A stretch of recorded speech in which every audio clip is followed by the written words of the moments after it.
നമസ്കാരം. News one middle ഈസ്റ്റിലേക്ക് സ്വാഗതം. ആദ്യം പ്രധാന വാർത്തകൾ. ഔദ്യോഗിക സന്ദർശനത്തിനായി ബഹ്റൈൻ രാജാവ് നാളെ ഇന്ത്യയിലെത്തും. രാഷ്ട്രപതിയുമായും പ്രധാനമന്ത്രിയുമായും കൂടിക്കാഴ്ച. സന്ദർശനത്തിൽ പ്രവാസികൾക്ക് പ്രതീക്ഷ. കുവൈത്തിൽ ഫിലിപ്പൈൻ യുവതിയെ കൊലപ്പെടുത്തിയ കേസിൽ 3 മലയാളികൾ പിടിയിൽ. പിടിയിലായത് കോഴിക്കോട് സ്വദേശികൾ. യുവതിയെ കൊന്നത് വാങ്ങിയ പണം തിരികെ നൽകാതിരിക്കാൻ. കസ്റ്റംസ് നിയമം കൂടുതൽ കർശനമാക്കാൻ കേന്ദ്ര സർക്കാർ തീരുമാനം. സ്വർണത്തിന്റെയും കറൻസിയുടെയും അനധികൃത കടത്ത് തടയൽ ലക്ഷ്യം. യുഎഇയിൽ പ്രവാസികൾക്ക് പരാതികൾ സമർപ്പിക്കാൻ സ്ഥിരം സംവിധാനം. കുവൈത്തിൽ ഏപ്രിൽ 1 മുതൽ സംരംഭകർക്ക് വിദേശികളെ ജോലിക്ക് കൊണ്ടുവരാൻ ഉപാധികളോടെ അനുമതി. അടിസ്ഥാന സൗകര്യ വികസനത്തിന് ഊന്നൽ നൽകിയും ക്ഷേമ പദ്ധതികൾക്ക് നീക്കിയിരിപ്പ് വർദ്ധിപ്പിച്ചും ഇടക്കാല ബജറ്റ്. വ്യക്തി കേന്ദ്രീകൃത രാഷ്ട്രീയത്തിനോ ജനപ്രിയതയ്ക്കോ ബദൽ ഭരണ സംവിധാനമാകാൻ ആവില്ലെന്ന് ചിദംബരം. വാർത്തകൾ വിശദമായി. കുവൈത്തിൽ ഫിലിപ്പൈൻ യുവതിയെ കൊലപ്പെടുത്തിയ കേസിൽ 3 മലയാളികൾ പിടിയിലായി. കോഴിക്കോട് സ്വദേശികളായ അജിത് അഗസ്റ്റിൻ, ടിജോ തോമസ്, തുഫൈൽ എന്നിവരാണ് പോലീസ് പിടിയിലായത്. യുവതിയെ കഴുത്ത് ഞെരിച്ച് കൊല്ലുകയും തെളിവ് നശിപ്പിക്കാനായി ഫ്ളാറ്റിന് തീ കൊളുത്തുകയും ചെയ്തു എന്നതാണ് കേസ്. ബുധനാഴ്ച രാത്രിയായിരുന്നു ഫർവാനിയ പാകിസ്ഥാൻ സ്കൂളിനു സമീപം ബഹുനില കെട്ടിടത്തിലെ ഫ്ളാറ്റിൽ തീപിടുത്തമുണ്ടാവുകയും ഒരു ഫിലിപ്പൈൻ യുവതിയെ മരിച്ച നിലയിൽ കണ്ടെത്തുകയും ചെയ്തത്. തീപിടുത്തത്തെ തുടർന്നുള്ള സ്വാഭാവിക അപകടവും മരണവുമാണെന്നായിരുന്നു പ്രാഥമിക നിഗമനം. എന്നാൽ യുവതിയുടെ മൃതദേഹത്തിൽ നടത്തിയ ഫോറൻസിക് പരിശോധനയിലാണ് തീപിടുത്തത്തിന് മുമ്പ് തന്നെ യുവതി കൊല്ലപ്പെട്ടിരുന്നുവെന്ന് കണ്ടെത്തിയത്. യുവതിയുമായി ബന്ധമുണ്ടായിരുന്ന താമരശ്ശേരി സ്വദേശി അജിത് അഗസ്റ്റിനെ പോലീസ് വ്യാഴാഴ്ച പിടികൂടിയിരുന്നു. പലിശയ്ക്ക് പണം കടംകൊടുക്കാറുണ്ടായിരുന്ന യുവതിയിൽ നിന്ന് വൻ സംഖ്യ പറ്റിയിരുന്ന അജിത് അത് തിരിച്ചടയ്ക്കാതിരിക്കാൻ യുവതിയെ കഴുത്തുഞെരിച്ചു കൊല്ലുകയും തെളിവ് നശിപ്പിക്കാൻ സുഹൃത്തുക്കളുടെ സഹായത്തോടെ ഫ്ളാറ്റിന് തീ കൊടുക്കുകയുമായിരുന്നു. കുവൈറ്റിലെ പ്രമുഖ ബേക്കറി സ്ഥാപനത്തിൽ ജോലി ചെയ്യുന്ന അജിത് പലിശ ഇടപാടിൽ കൊല്ലപ്പെട്ട ഫിലിപ്പൈൻ യുവതിയുടെ ഇടനിലക്കാരനായി നിന്ന് പലർക്കും പണം വായ്പയെടുത്തു നൽകിയിരുന്നതായും പറയപ്പെടുന്നു. ഇയാൾ ജോലി ചെയ്യുന്ന സ്ഥാപനത്തിലെ സഹപ്രവർത്തകരായ ഈങ്ങാപ്പുഴ സ്വദേശി റിജോ തോമസ്, ബാലുശ്ശേരി സ്വദേശി തുഫൈൽ എന്നിവരെ വെള്ളിയാഴ്ച താമസ സ്ഥലത്ത് വെച്ചാണ് പോലീസ് പിടികൂടിയത്. Muneer Ahammed, Media One, Kuwait. അബുദാബിയിലെ ഇന്ത്യൻ എംബസിയിലും ദുബായിലെ കോൺസുലേറ്റിലും പ്രവാസികൾക്ക് പരാതികൾ സമർപ്പിക്കാൻ സ്ഥിരം സംവിധാനം ഏർപ്പെടുത്തി. ഞായർ മുതൽ വ്യാഴം വരെയുള്ള ദിവസങ്ങളിൽ ഓപ്പൺ ഹൗസ് പ്രവർത്തിക്കുമെന്ന് ഇന്ത്യൻ എംബസി അറിയിച്ചു. കാലത്ത് 10 മണി മുതൽ ഉച്ചയ്ക്ക് 12 മണി വരെയുള്ള സമയങ്ങളിൽ ആർക്കും എംബസി ഉദ്യോഗസ്ഥരെ കണ്ട് പരാതി സമർപ്പിക്കാനുള്ള അവസരമാണ് ഒരുക്കിയത്. പരാതി നൽകാൻ മുൻകൂട്ടി അനുമതി വാങ്ങേണ്ടതില്ലെന്ന് എംബസി അധികൃതർ അറിയിച്ചു. അവശത അനുഭവിക്കുന്ന പ്രവാസികൾക്ക് ആവശ്യമായ സഹായങ്ങൾ ചെയ്തു കൊടുക്കാൻ ഇത്തരം ഓപ്പൺ ഹൗസുകൾ ഏറെ പ്രയോജനപ്പെടുമെന്നാണ് വിലയിരുത്തൽ. അർഹതയുള്ളവർക്ക് വിമാന ടിക്കറ്റ്, രോഗികൾക്ക് ആവശ്യമായ സാമ്പത്തിക സാങ്കേതിക സഹായങ്ങൾ തുടങ്ങിയവയ്ക്കെല്ലാം ഈ സൗകര്യം ഏറെ പ്രയോജനപ്പെടും. നേരത്തെ ഓപ്പൺ ഹൗസുകൾ പ്രവർത്തിച്ചിരുന്നുവെങ്കിലും ആവശ്യക്കാർ കുറഞ്ഞതു കാരണം നിർത്തിവെക്കുകയായിരുന്നു. അതിനിടെ 2013 മാർച്ചിൽ ഏർപ്പെടുത്തിയ ഇന്തോ UAE കരാർ അനുസരിച്ച് തടവ് പുള്ളികളെ കൈമാറുന്ന നിയമം പ്രയോജനപ്പെടുത്താൻ താൽപ്പര്യമുള്ളവർ അപേക്ഷ സമർപ്പിക്കണമെന്നും എംബസി അധികൃതർ ആവശ്യപ്പെട്ടു. Media One, Dubai. അബുദാബിയിലെ ഇസ്ലാഹി സ്കൂൾ അടച്ചുപൂട്ടുന്നു. മാർച്ചിന് ശേഷം സ്കൂൾ പ്രവർത്തിക്കുന്നതല്ല എന്ന സർക്കുലർ ഇന്ന് സ്കൂളിലെ കുട്ടികൾക്ക് വിതരണം ചെയ്തു. 2000-ഓളം കുട്ടികൾ പഠിക്കുന്ന +2 വരെയുള്ള സ്കൂൾ അടച്ചുപൂട്ടുന്നത് രക്ഷിതാക്കളെ പ്രതിസന്ധിയിലാക്കിയിരിക്കുകയാണ്. വില്ല സ്കൂൾ അടച്ചുപൂട്ടാൻ അഡെക് നിർദ്ദേശിച്ച സമയപരിധി മാർച്ച് 31 പകരം സ്കൂൾ കെട്ടിടം ലഭ്യമാകാത്തതിനാലാണ് അടച്ചുപൂട്ടൽ ഉറപ്പാക്കി അധികൃതർ സർക്കുലർ കൊടുത്തിരിക്കുന്നത്. സൗദിയിലെ പ്രമുഖ ഇംഗ്ലീഷ് ദിനപത്രമായ സൗദി ഗസറ്റിന്റെ ചീഫ് എഡിറ്റർ സ്ഥാനത്ത് നിന്ന് പ്രശസ്ത മാധ്യമപ്രവർത്തകൻ ഖാലിദ് അൽ മൈന വിരമിച്ചു. മുഴുവൻ സമയം എഴുത്തിലേക്ക് തിരിയുന്നതിനാണ് പത്രാധിപ സ്ഥാനം ഒഴിഞ്ഞതെന്ന് അദ്ദേഹം പത്രത്തിൽ എഴുതിയ വിരമിക്കൽ കുറിപ്പിൽ പറയുന്നു. പഴയതും പുതിയതുമായ മികച്ച ടീമിനൊപ്പം 2 വർഷം കൊണ്ട് പത്രത്തിനെ മികച്ച നിലയിലെത്തിക്കാൻ കഴിഞ്ഞതായും അദ്ദേഹം പറഞ്ഞു. ഡെപ്യൂട്ടി എഡിറ്റർ ഇൻ ചീഫായ സുമയ്യ അൽ ജബ്രാത്തിയാണ് പുതിയ ചീഫ് എഡിറ്റർ. അറബ് ലോകത്ത് മുഖ്യ പത്രാധിപ സ്ഥാനത്തെത്തുന്ന ആദ്യ വനിതയാണ് സുമയ്യ. ഏപ്രിൽ 1 മുതൽ കുവൈത്തിൽ വാണിജ്യ വ്യവസായ സംരംഭകർക്ക് വിദേശത്തു നിന്ന് ജോലിക്കാരെ കൊണ്ടുവരാൻ ഉപാധികളോടെ അനുമതി നൽകുമെന്ന് തൊഴിൽ വകുപ്പ് അണ്ടർ സെക്രട്ടറി ജമാൽ അൽ ദൂസരി അറിയിച്ചു. തൊഴിൽ വകുപ്പിന്റെ ചട്ടങ്ങൾ ലംഘിക്കാത്തതും സ്വദേശി ക്വാട്ട പൂർത്തീകരിച്ചതുമായ സ്ഥാപനങ്ങൾക്ക് മാത്രമാണ് visa അനുവദിക്കുകയുള്ളൂ.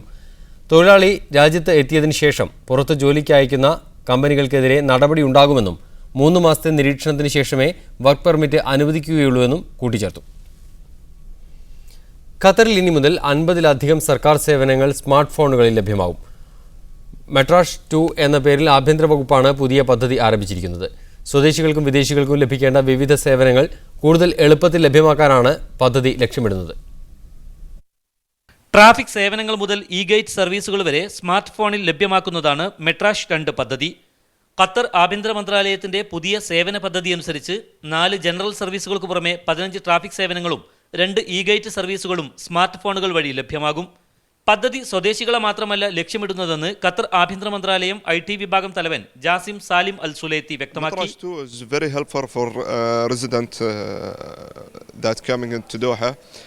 You can apply for your visitor visa through Matras 2. വിദേശികളുടെ താമസരേഖയുമായി ബന്ധപ്പെട്ട 6 സേവനങ്ങൾ, സന്ദർശന വിസയുമായി ബന്ധപ്പെട്ട 15 സേവനങ്ങൾ, എക്സിറ്റ് പെർമിറ്റിനായുള്ള 6 സേവനങ്ങൾ, 6 എൻക്വയറി സർവീസുകൾ എന്നിവയാണ് മറ്റു സേവനങ്ങൾ. മെട്രാഷ് 2 കുറിച്ച് വിശദീകരിക്കാൻ ആഭ്യന്തര മന്ത്രാലയത്തിന്റെ പബ്ലിക് റിലേഷൻസ് വകുപ്പ് സംഘടിപ്പിച്ച സെമിനാറിൽ വിവിധ കമ്പനികളുടെയും സ്ഥാപനങ്ങളുടെയും മേധാവികൾ പങ്കെടുത്തു. രാജ്യത്തെ വിവിധ സ്ഥാപനങ്ങൾ ഇതിനകം തന്നെ പുതിയ സേവനം പ്രയോജനപ്പെടുത്തിയിട്ടുമുണ്ട്. ആധുനിക സാങ്കേതികവിദ്യയുടെ സഹായത്തോടുകൂടി സർക്കാർ സേവനങ്ങൾ കൂടുതൽ വേഗത്തിൽ ജനങ്ങളിലെത്തിക്കാനാണ് ഖത്തർ ഭരണകൂടം ശ്രമിക്കുന്നത്. മെട്രാഷ് 2 സേവനങ്ങൾ സ്വദേശികൾക്കെന്ന പോലെ വിദേശികൾക്കും ഏറെ ഗുണം ചെയ്യും. ഖത്തറിലെ സിവിൽ ഡിഫൻസ് ആസ്ഥാനത്തുനിന്നും മുജീബ് റഹ്മാൻ, മീഡിയ 1. ബഹ്റൈൻ രാജാവ് Sheikh Hamad bin Isa Al Khalifa ഔദ്യോഗിക സന്ദർശനത്തിനായി നാളെ ഇന്ത്യയിലെത്തും. സന്ദർശനത്തിനിടെ രാജാവ് ഇന്ത്യൻ രാഷ്ട്രപതി പ്രണബ് മുഖർജിയുമായും പ്രധാനമന്ത്രി മൻമോഹൻ സിംഗുമായും കൂടിക്കാഴ്ച നടത്തും. ഇരു രാജ്യങ്ങളും തമ്മിലുള്ള ബന്ധത്തിൽ സന്ദർശനം വഴിത്തിരിവാകുമെന്നാണ് പ്രവാസികളുടെ പ്രതീക്ഷ. സമ്പന്നമായ സാംസ്കാരിക പാരമ്പര്യവും സൗഹൃദത്തിന്റെ ചരിത്രസ്മരണകളും പങ്കുവെക്കാനുള്ള 2 ദേശങ്ങൾ. ഇവ തമ്മിൽ സൗഹൃദത്തിന്റെ പുതിയൊരധ്യായം ആരംഭിക്കുകയാണ് ബഹ്റൈൻ രാജാവിന്റെ ഇന്ത്യ സന്ദർശനത്തിലൂടെ. ഇന്ത്യയുടെയും ബഹ്റൈനിന്റെയും ദീർഘകാല ബന്ധത്തിന് മുതൽക്കൂട്ടായി മാറുന്ന സന്ദർശനത്തെ എല്ലാവരും നിറഞ്ഞ പ്രതീക്ഷകളോടെയാണ് നോക്കിക്കാണുന്നത്. ഇന്ത്യയുമായുള്ള ബന്ധത്തെ ഏറെ വിലമതിക്കുന്നുവെന്ന് ബഹ്റൈനിലെ സാമൂഹികക്ഷേമ വകുപ്പ് മന്ത്രി ഡോക്ടർ ഫാത്തിമ അൽ ബലൂഷി പറഞ്ഞു. And all of our government, there is now the movement is to strengthen our ties with the East. It's very important. Strengthen the ties with Southeast Asia, with India, with India is one of the largest countries there and one of the largest economies there. തൊഴിലാളികളുടെ അവകാശങ്ങൾ സംരക്ഷിക്കുന്ന കാര്യത്തിൽ Bahrain പ്രത്യേക ശ്രദ്ധ നൽകുന്നതായി മന്ത്രി പറഞ്ഞു. ജോലി ചെയ്യുന്ന സ്ഥാപനത്തിൽ 1 മാസത്തെ മുൻകൂർ നോട്ടീസ് നൽകിയ ശേഷം സൗകര്യപ്രദമായ മറ്റൊരു തൊഴിലിലേക്ക് മാറാൻ തൊഴിലാളികൾക്ക് അവസരം അനുവദിച്ച ആദ്യത്തെ രാജ്യമാണ് ബഹ്റൈൻ എന്നും മന്ത്രി കൂട്ടിച്ചേർത്തു. This is part of the belief of Bahrain in human rights, part of the belief of Bahrain in the rights of the people who work, the workers, so that they should find a hospitable area. Bahrain സന്ദർശിച്ച മാധ്യമപ്രവർത്തകരോട് സംസാരിക്കവേ Bahrain രാജാവിന്റെ സന്ദർശനം ഇരു രാജ്യങ്ങളും തമ്മിലുള്ള ബന്ധത്തെ പൂർവാധികം ശക്തമാക്കുമെന്നും മന്ത്രി ശുഭാപ്തി വിശ്വാസം പ്രകടിപ്പിച്ചു. Siraj Pallikkara, media 1, Bahrain. Customs നിയമം കുറെ കൂടി കർശനമാക്കാൻ കേന്ദ്ര സർക്കാർ തീരുമാനിച്ചു. അനധികൃതമായി കറൻസിയും സ്വർണവും കൊണ്ടുവരുന്ന യാത്രക്കാരെ കണ്ടെത്തുകയെന്നതാണ് പുതിയ നിയമത്തിന്റെ ലക്ഷ്യമെന്ന് അധികൃതർ അറിയിച്ചു. 10,000 രൂപയിൽ കൂടുതൽ കൈവശം വയ്ക്കുന്ന ഇന്ത്യൻ യാത്രക്കാർ അക്കാര്യം വെളിപ്പെടുത്തണം എന്നതുൾപ്പെടെ കസ്റ്റംസ് നിയമത്തിൽ പുതിയ ഭേദഗതികൾ കേന്ദ്ര സർക്കാർ കൊണ്ടുവന്നു. ഇതുവരെ 7,500 രൂപയ്ക്ക് മുകളിലാണെങ്കിൽ മാത്രം വെളിപ്പെടുത്തിയാൽ മതിയെന്നായിരുന്നു നിയമം. വിദേശത്തുനിന്ന് വരുന്ന യാത്രക്കാർ തങ്ങളുടെ കൈവശമുള്ള മുഴുവൻ ബാഗേജുകളുടെയും എണ്ണം കസ്റ്റംസിനെ അറിയിക്കണമെന്നും പുതിയ നിർദ്ദേശത്തിൽ പറയുന്നു. ഡ്യൂട്ടി അടയ്ക്കേണ്ടതും അല്ലാത്തതുമായ ബാഗേജിലുള്ള ഉൽപ്പന്നങ്ങളെക്കുറിച്ചുള്ള വിവരങ്ങൾ ഉൾപ്പെടുത്തി പുതിയൊരു ഫോം കൂടി എയർപോർട്ടിൽ പൂരിപ്പിച്ചു നൽകണം. കസ്റ്റംസ് ഉദ്യോഗസ്ഥർക്ക് നടപടി എളുപ്പമാക്കാൻ ഇത് സഹായകമാകുമെന്നാണ് സർക്കാർ വാദം. അനധികൃത സ്വർണ്ണക്കടത്തും മറ്റും തടയുകയെന്ന ലക്ഷ്യവും ഇതിലുണ്ട്. മാർച്ച് 1 മുതൽ നിയമം പ്രാബല്യത്തിൽ വരും. ഫെബ്രുവരി 10 ഇത് സംബന്ധിച്ച വിജ്ഞാപനം കേന്ദ്ര ധനകാര്യ മന്ത്രാലയം പുറത്തിറക്കുന്നത്. മീഡിയ 1, ഡൽഹി. സൗദിയിൽ ഹൃദയാഘാതം മൂലം മലയാളി മരിച്ചു. തൃക്കുന്നപ്പുഴ പള്ളിപ്പാട്ട് മുറിയിൽ ചിറയിൽ വീട്ടിൽ ഷംസുദ്ദീന്റെ മകൻ ഷമീർ ആണ് മരിച്ചത്. 23 വയസ്സായിരുന്നു. മസ്കറ്റിൽ വാഹനാപകടത്തിൽ ഒരാൾ മരിച്ചു. തൃക്കുന്നപ്പുഴ പതിയാങ്കര വീരാമ്പറമ്പിൽ കുട്ടപ്പന്റെ മകൻ മനു ആണ് മരിച്ചത്. 28 വയസ്സായിരുന്നു. പരീക്ഷയിൽ കോപ്പിയടിച്ചതിന് ടീച്ചറുടെയും രക്ഷിതാവിൻ്റെയും ശകാരം കേട്ട ഇന്ത്യൻ ബാലിക കെട്ടിടത്തിൻ്റെ 17ാം നിലയിൽ നിന്ന് ചാടി മരിച്ചു. ദുബൈയിലെ ജമേറ ലേക്ക് ടവറിലാണ് ദുരന്തം. കോപ്പിയടി പിടികൂടിയ ടീച്ചർ ഭാവിയിൽ ഇത് ആവർത്തിക്കരുതെന്ന് 14 വയസ്സുകാരിയെ താക്കീത് ചെയ്തിരുന്നതായി പോലീസ് പറഞ്ഞു. ഇതിൻ്റെ പേരിൽ കുട്ടിയെ പിതാവും ശകാരിച്ചിരുന്നു. ഇതിൽ മനംതൊന്ന് മുറിയിൽ കയറി വാതിലടച്ച ബാലിക ജനൽ വഴി താഴേക്ക് ചാടുകയായിരുന്നുവെന്നാണ് റിപ്പോർട്ട്. മൃതദേഹം മോർച്ചറിയിലേക്ക് മാറ്റിയിട്ടുണ്ട്. മണിക്കൂറിൽ 80 കിലോമീറ്ററിലധികം വേഗത്തിൽ വാഹനങ്ങൾക്ക് സഞ്ചരിക്കാൻ അനുമതിയുള്ള റോഡുകൾ മുറിച്ചു കടക്കുന്ന കാൽനട യാത്രക്കാർക്ക് തത്സമയം പിഴ ചുമത്തുമെന്ന് ദുബായ് പോലീസ് ട്രാഫിക് വിഭാഗം അറിയിച്ചു. കാൽനടക്കാർ പെട്ടെന്ന് റോഡ് മുറിച്ചു കടക്കുന്നത് മൂലം അപകട മരണങ്ങൾ വർദ്ധിച്ച സാഹചര്യത്തിലാണ് തീരുമാനമെടുത്തതെന്ന് മേജർ ജനറൽ മുഹമ്മദ് സെയ്ഫ് അൽ സഫീൻ പറഞ്ഞു. 2013 ഇത്തരം അപകടങ്ങളിൽ 45 പേർ മരിക്കുകയും 58 പേർക്ക് ഗുരുതരമായി പരിക്കേൽക്കുകയും ചെയ്തിരുന്നു. ദുബൈയിലേക്ക് കടത്താൻ ശ്രമിച്ച 1.28 കിലോഗ്രാം കൊക്കൈൻ ദുബൈ അന്താരാഷ്ട്ര വിമാനത്താവളത്തിൽ കസ്റ്റംസ് അധികൃതർ പിടികൂടി. ദക്ഷിണേഷ്യൻ രാജ്യത്ത് നിന്നെത്തിയ ആഫ്രിക്കക്കാരൻ്റെ വയറിനുള്ളിൽ നിന്ന് 60 ക്യാപ്സ്യൂളുകളിലാക്കി സൂക്ഷിച്ച മയക്കുമരുന്ന് കണ്ടെത്തുകയായിരുന്നു. യാത്രക്കാരൻ്റെ പെരുമാറ്റത്തിൽ സംശയം തോന്നി അത്യാധുനിക സ്കാനിംഗ് യന്ത്രത്തിൽ പരിശോധിച്ചപ്പോഴാണ് വയറിനകത്ത് ക്യാപ്സ്യൂളുകൾ കണ്ടെത്തിയത്. പണത്തിന് വേണ്ടിയാണ് മയക്കുമരുന്ന് കടത്തിയതെന്ന് ഇയാൾ ചോദ്യം ചെയ്യലിൽ സമ്മതിച്ചു. പ്രതിയെ ദുബായ് പോലീസിന്റെ മയക്കുമരുന്ന് വിരുദ്ധ വിഭാഗത്തിന് കൈമാറി. ദുബൈയിലെ ഷെയ്ഖ് ഖലീഫ ആശുപത്രിയിൽ 100 സൗജന്യ വൃക്ക മാറ്റിവയ്ക്കൽ ശസ്ത്രക്രിയകൾ പൂർത്തിയാക്കി. 2009 ഇവിടെ സ്വദേശികൾക്ക് സൗജന്യമായി വൃക്ക മാറ്റിവയ്ക്കൽ ശസ്ത്രക്രിയയ്ക്ക് തുടക്കമിട്ടത്. 4 വർഷം കൊണ്ടാണ് 100 പേർക്ക് ഇതിന്റെ ഗുണഫലം ലഭ്യമാക്കിയതെന്ന് ട്രാൻസ്പ്ലാന്റ് വിഭാഗം മേധാവി ഡോക്ടർ മുഹമ്മദ് സമാൻ പറഞ്ഞു. 8 വയസ്സുകാരൻ റാഷിദാണ് 100ാമത് ശസ്ത്രക്രിയയ്ക്ക് വിധേയനായത്. നിലവിൽ അടുത്ത ബന്ധുക്കളാണ് വൃക്കദാനത്തിന് തയ്യാറാകുന്നത്. വൃക്കദാനം കൂടുതൽ ഉദാരമാക്കുന്ന വിധം നിയമനിർമ്മാണത്തിലുള്ള നടപടികളും UAE-യിൽ പുരോഗമിക്കുകയാണ്. വൈവാഹിക ജീവിതത്തിലേക്ക് പ്രവേശിക്കുന്ന യുവാക്കൾക്കായി യൂത്ത് ഇന്ത്യ റിയാദ് ചാപ്റ്റർ ബോധവൽക്കരണ ക്ലാസ് സംഘടിപ്പിച്ചു. കുടുംബജീവിതം സുഭദ്രവും സുഖകരവും സന്തോഷകരവുമാക്കാൻ ശ്രദ്ധിക്കേണ്ട കാര്യങ്ങളിലേക്കുള്ള സൂചനകളായിരുന്നു പരിപാടിയുടെ ഉള്ളടക്കം. ഇശൽ വിരിയും ദാമ്പത്യം എന്ന വിഷയത്തിൽ Shaqra university professor doctor K Muhammad Najeeb class എടുത്തു. Youth India Riyadh chapter president Basheer Ramapuram അധ്യക്ഷത വഹിച്ചു. ഐമൻ സയ്യിദ്, റനീസ് തുടങ്ങിയവർ സംസാരിച്ചു. കേരള അസോസിയേഷൻ കുവൈത്ത് 15ാം വാർഷികാഘോഷം സംഘടിപ്പിച്ചു. അബാസിയ യുണൈറ്റഡ് ഇന്ത്യൻ സ്കൂൾ ഓഡിറ്റോറിയത്തിൽ നടന്ന ആഘോഷ പരിപാടികൾ VS സുനിൽകുമാർ MLA ഉദ്ഘാടനം ചെയ്തു. Association president Sabu M. Peter അധ്യക്ഷത വഹിച്ചു. കേരള സംഗീത നാടക അക്കാദമി പുരസ്കാരം നേടിയ കുവൈത്തിലെ പ്രമുഖ കലാകാരൻ ബാബു ചക്കോളയെയും സാമൂഹ്യ പ്രവർത്തകൻ സനോജ് മാവേലിക്കരയെയും ചടങ്ങിൽ ആദരിച്ചു. ചടങ്ങിൽ കതിർമണികൾ 2014 എന്ന സോവനീറിന്റെ ആദ്യപ്രതി സുനിൽകുമാർ MLA ബാലചന്ദ്രന് നൽകി. തുടർന്ന് കതിർമണികൾ എന്ന പേരിൽ നാടൻപാട്ട് മത്സരവും അരങ്ങേറി. നവയുഗം ജുബൈൽ ഘടകം ഏർപ്പെടുത്തിയ 2ാമത് KC പിള്ള അവാർഡ് ഭാഷാ പണ്ഡിതനും കവിയുമായ പുതുശ്ശേരി രാമചന്ദ്രൻ നായർക്ക് സമ്മാനിച്ചു. 1 ലക്ഷം രൂപയും ഫലകവും പ്രശസ്തി പത്രവും അടങ്ങിയ അവാർഡ് പ്രവാസി ഫെഡറേഷൻ സംസ്ഥാന പ്രസിഡന്റ് KE ഇസ്മായിലിൽ നിന്ന് പുതുശ്ശേരി ഏറ്റുവാങ്ങി. വിശ്വവിമോചകനായ പ്രവാചകൻ മുഹമ്മദിന്റെ നാട്ടിൽ നിന്ന് KC പിള്ളയുടെ പേരിലുള്ള അവാർഡ് സ്വീകരിക്കാനായത് ജീവിതത്തിലെ ഏറ്റവും വലിയ ഭാഗ്യമായാണ് കരുതുന്നതെന്ന് അദ്ദേഹം പറഞ്ഞു. കവി PK ഗോപി KC പിള്ള അനുസ്മരണ പ്രഭാഷണം നിർവഹിച്ചു. സഫിയ അജിത്, സാജിദ് ആറാട്ടുപുഴ, അഷ്റഫ് കൊടുങ്ങല്ലൂർ, TA തങ്ങൾ തുടങ്ങിയവർ സംസാരിച്ചു. KC പിള്ളയുടെ ജീവിത ചരിത്രം ആസ്പദമാക്കി നിർമ്മിച്ച ഡോക്യുമെന്ററിയുടെ പ്രദർശനവും നടന്നു. ഫേസ്ബുക്ക് വെറും കളിതമാശയല്ലെന്ന് തെളിയിക്കുകയാണ് റൈറ്റ് തിങ്കേഴ്സ് ഗ്രൂപ്പ് എന്ന സോഷ്യൽ നെറ്റ്വർക്ക് സംഘം. വിവിധ ഗൾഫ് രാജ്യങ്ങളിലെ പ്രവാസികൾ രൂപം നൽകിയ ഈ കൂട്ടായ്മ ലക്ഷങ്ങളുടെ ജീവകാരുണ്യ പ്രവർത്തനമാണ് നാട്ടിൽ നടത്തുന്നത്.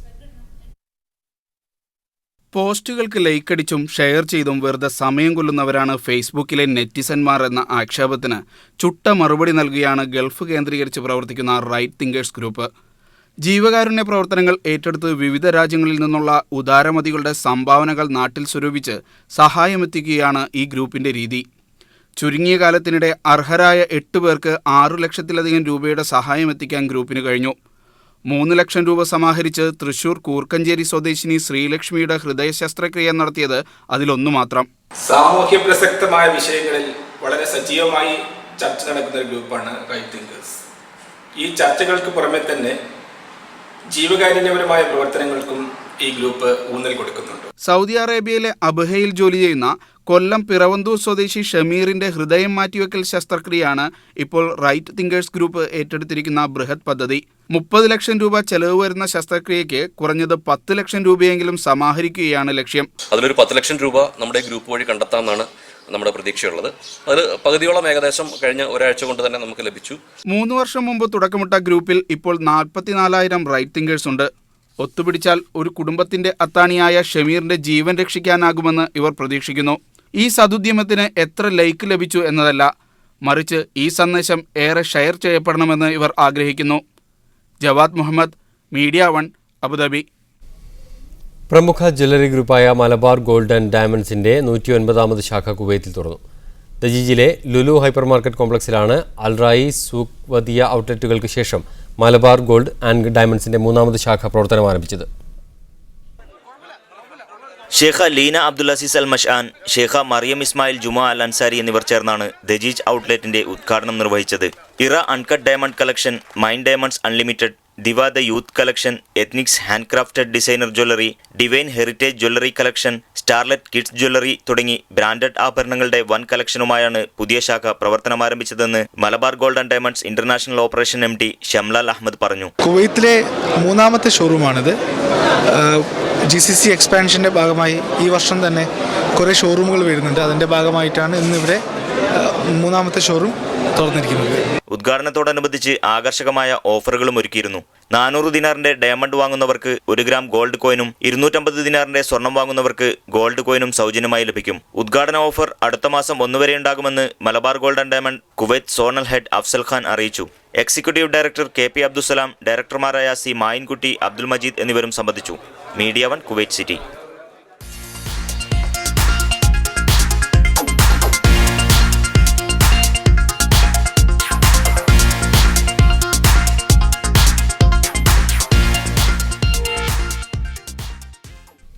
ബഹ്റൈൻ രാജാവിന്റെ ഇന്ത്യ സന്ദർശനത്തെ ബഹ്റൈനിലെയും ഇന്ത്യയിലെയും ബിസിനസ് സമൂഹം വർദ്ധിച്ച താൽപര്യത്തോടെയാണ് ഉറ്റുനോക്കുന്നത്.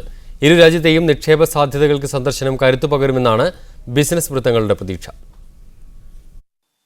ബഹ്റൈൻ രാജാവ് ഷെയ്ഖ് ഹമദ് ബിൻ ഈസ അൽ ഖലീഫയുടെ ഇന്ത്യ സന്ദർശനം വഴി വാണിജ്യ വ്യാവസായിക മേഖലകളിൽ ഇരു രാജ്യങ്ങൾക്കുമിടയിൽ വിപുലമായ നിക്ഷേപ സാധ്യതകളാണ് പ്രതീക്ഷിക്കപ്പെടുന്നത്. ഈയിടെ കിരീടാവകാശി Prince Salman bin Hamad Al ഖലീഫ നടത്തിയ കേരള സന്ദർശനം ഇരു രാജ്യങ്ങളിലെയും ബിസിനസ് സംരംഭകർക്ക് പുതിയ ഊർജ്ജം പകർന്നതിന്റെ പിന്നാലെയാണ് ഇപ്പോൾ രാജാവിന്റെ ഇന്ത്യ സന്ദർശനം നടക്കുന്നത്. ഇന്ത്യയിലെ നിക്ഷേപകരുമായി ചർച്ച നടത്താൻ ബഹ്റൈനിൽ നിന്ന് 120 അംഗ പ്രതിനിധി സംഘമാണ് രാജാവിനെ അനുഗമിക്കുന്നത്.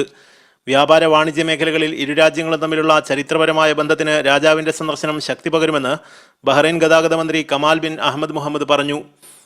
This visit definitely will add and build to this relation. We're going to sign a lot of MOUs and we're going to announce a lot of also business-to-business ventures. ഇരു രാജ്യങ്ങളിലെയും നിക്ഷേപ സാധ്യതകൾക്ക് രാജാവിന്റെ സന്ദർശനം കരുത്തു പകരുമെന്ന് ദാദാഭായ് ഗ്രൂപ്പ് ചെയർമാൻ മുഹമ്മദ് ദാദാഭായ് പറഞ്ഞു. Bahrain and India enjoys relation in everything.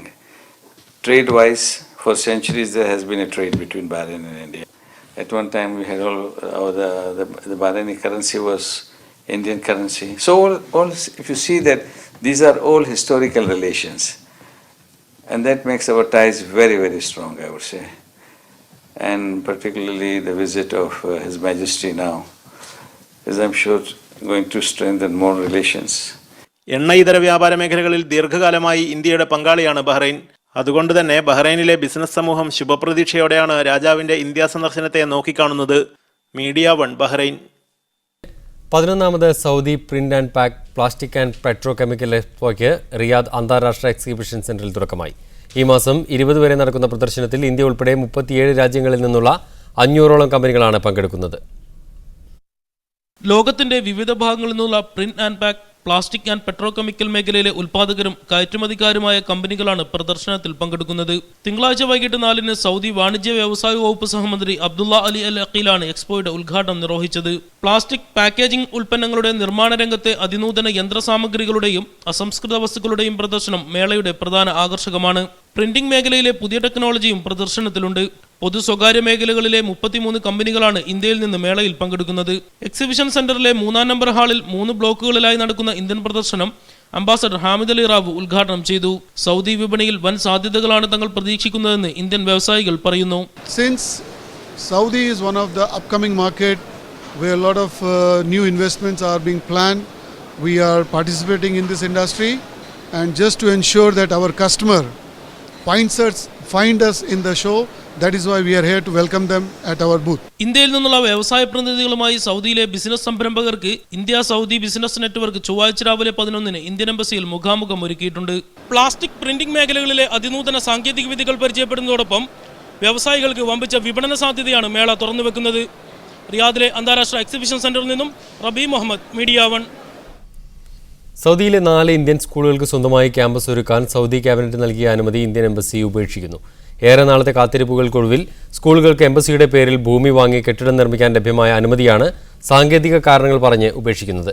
ഇതോടെ ആയിരക്കണക്കിന് പ്രവാസികൾക്ക് പ്രതീക്ഷയും ആഹ്ലാദവും പകർന്ന തീരുമാനമാണ് അട്ടിമറിക്കപ്പെടുന്നത്.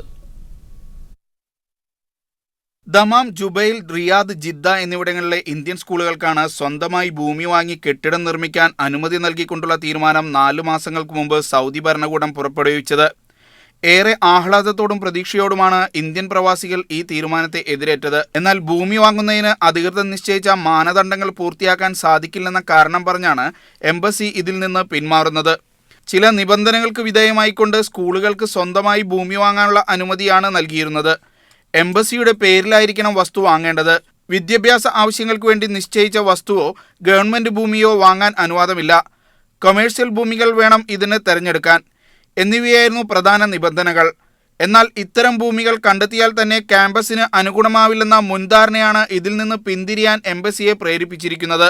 ദമാം ഇന്റർനാഷണൽ സ്കൂളിൽ മാത്രം 3500-ലധികം കുട്ടികൾ വിദ്യാഭ്യാസ മന്ത്രാലയത്തിന്റെ മാനദണ്ഡങ്ങൾക്ക് പുറത്തുള്ള വില്ലകളിലെ ക്ലാസ് മുറികളിലാണ് പഠനം നടത്തുന്നത്.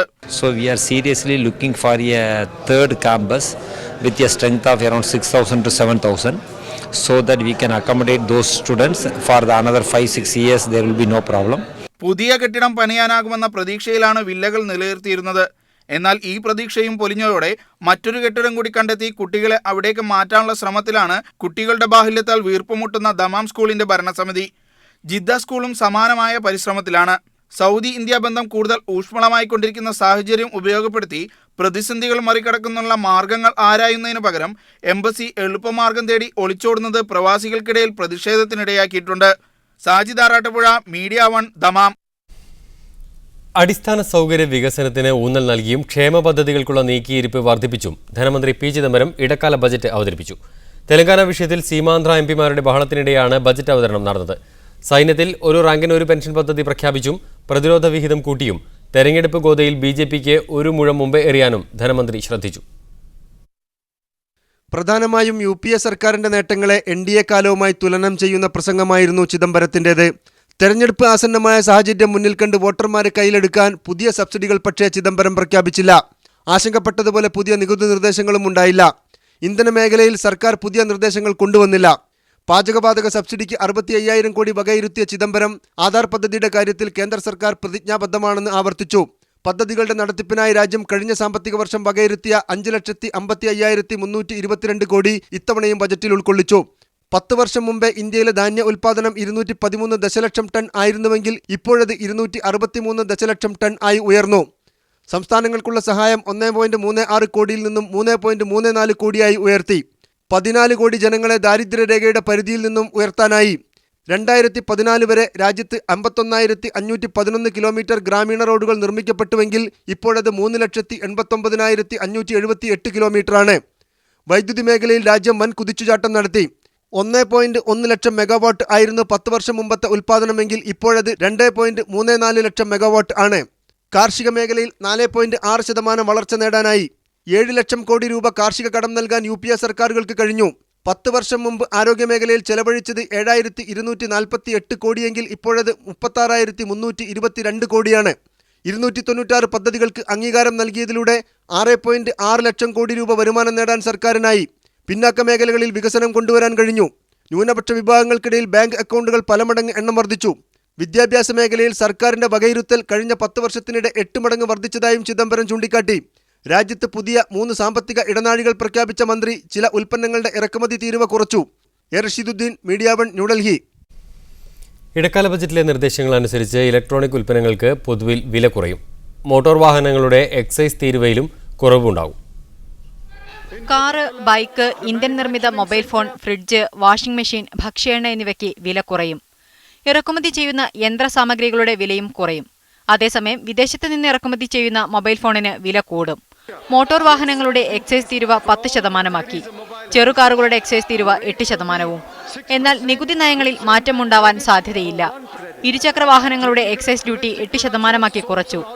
കയറ്റുമതി ചുങ്കം കുറയ്ക്കാനും ചിദംബരത്തിന്റെ ഇടക്കാല ബജറ്റിൽ നിർദ്ദേശമുണ്ട്. News desk, media 1. തെലങ്കാന രൂപീകരണത്തിനെതിരായ സമരം വ്യാപിക്കുന്നു. പാർലമെന്റിന് മുന്നിൽ സമരം നടത്തിയ YSR കോൺഗ്രസ് നേതാവ് ജഗൻമോഹൻ റെഡ്ഡിയെ ഡൽഹി പോലീസ് കസ്റ്റഡിയിലെടുത്തു. അതിനിടെ സംസ്ഥാന രൂപീകരണത്തിനെതിരെ ജഗൻമോഹൻ റെഡ്ഡി നൽകിയ ഹർജി സുപ്രീംകോടതി തള്ളി. പാർലമെന്റാണ് ഇക്കാര്യം തീരുമാനിക്കേണ്ടതെന്ന് വ്യക്തമാക്കിയാണ് സുപ്രീംകോടതിയുടെ നടപടി. സീമാന്ധ്ര മേഖലയിൽ നിന്നുള്ള പല്ലൻ രാജു, ചിരഞ്ജീവി, D പുരന്തേശ്വരി എന്നിവരുൾപ്പെടെ 5 കേന്ദ്രമന്ത്രിമാരാണ് LK അദ്വാനിയെ കണ്ടത്. ആന്ധ്രാപ്രദേശ് വിഭജന ബിൽ പാസാക്കാതിരിക്കാൻ പാർലമെന്റിൽ നിലപാട് സ്വീകരിക്കണമെന്ന് അഭ്യർത്ഥിച്ചായിരുന്നു കൂടിക്കാഴ്ച. എന്നാൽ ഇക്കാര്യത്തിൽ വ്യക്തമായ അഭിപ്രായം BJP നൽകിയിട്ടില്ല. ബില്ലിൽ ഭേദഗതി വേണമെന്ന നിലപാടിലാണ് BJP അധ്യക്ഷൻ രാജ്നാഥ് സിംഗും രാജ്യസഭാ പ്രതിപക്ഷ നേതാവ് അരുൺ ജെയ്റ്റ്ലിയും. YSR കോൺഗ്രസ് അധ്യക്ഷൻ ജഗ്മോഹൻ റെഡ്ഡിയുടെ നേതൃത്വത്തിൽ ജന്തർ മന്ദിറിൽ സമരം നടന്നു. ആന്ധ്ര വിഭജനത്തെ എതിർക്കുകയാണെങ്കിൽ തെരഞ്ഞെടുപ്പിൽ നരേന്ദ്രമോദിയെ പിന്തുണയ്ക്കാമെന്ന് ജഗൻ പറഞ്ഞു. This Congress party, if it goes for elections, will not win a single seat. These people have gone ahead, ignited regional passions and decided to break our state. To just ignite regional passions, to gain a stake in 17 of the Telangana parliamentary seats. Andhra Pradesh സർക്കാർ ഉദ്യോഗസ്ഥരുടെ ധർണ രാംലീല മൈതാനത്താണ് നടന്നത്. ലോക്സഭയിൽ ഇന്നും ആന്ധ്രാപ്രദേശിൽ നിന്നുള്ള MPമാർ ബഹളമുണ്ടാക്കി. Bill നാളെ സഭയിൽ ചർച്ചയ്ക്ക് വരും. അതോടെ പ്രതിഷേധം കൂടുതൽ ശക്തമാകാനാണ് സാധ്യത. മീഡിയ 1 ഡൽഹി. അതേസമയം തെലങ്കാന ബിൽ നാളെ പാർലമെന്റിൽ അവതരിപ്പിക്കുമെന്ന് മന്ത്രി കമൽനാഥ് പറഞ്ഞു. Well, we persuade everybody. So that is the Telangana bill going to be discussed? Of course. This week itself? Telangana bill is going to come up tomorrow. So, will it... Wellington ടെസ്റ്റിൽ New Zealand ശക്തമായ നിലയിൽ. Brendon മക്കല്ലത്തിന്റെ ഇരട്ട ശതകത്തിന്റെയും BJ വാട്ട്ലിംഗിന്റെ സെഞ്ചുറിയുടെയും മികവിലാണ് Kiwis തിരിച്ചടിച്ചത്. ന്യൂസിലാൻഡിന് ഇപ്പോൾ 325 റൺസിന്റെ ലീഡായി. Brendon മക്കല്ലവും വാട്ട്ലിംഗും ചേർന്നുള്ള 6ാം വിക്കറ്റാണ് കളിയുടെ ഗതി മാറ്റിയത്. ഇരുവരും ചേർന്ന് നേടിയത് 352 റൺസ് എന്ന ലോക റെക്കോർഡ് കൂട്ടുകെട്ട്. 123 ഓവറുകളാണ് ഈ കൂട്ടുകെട്ട് ഇന്ത്യൻ ബോളർമാരെ പ്രതിരോധിച്ചത്. 4ാം ദിനം കളി നിർത്തുമ്പോൾ 281 റൺസുമായി മക്കല്ലം ക്രീസിലുണ്ട്. ട്രിപ്പിൾ സെഞ്ചുറി നേടുന്ന ആദ്യ ന്യൂസിലാൻഡ് ബാറ്റ്സ്മാൻ എന്ന നേട്ടമാണ് മക്കല്ലത്തിന്റെ മുന്നിലുള്ളത്.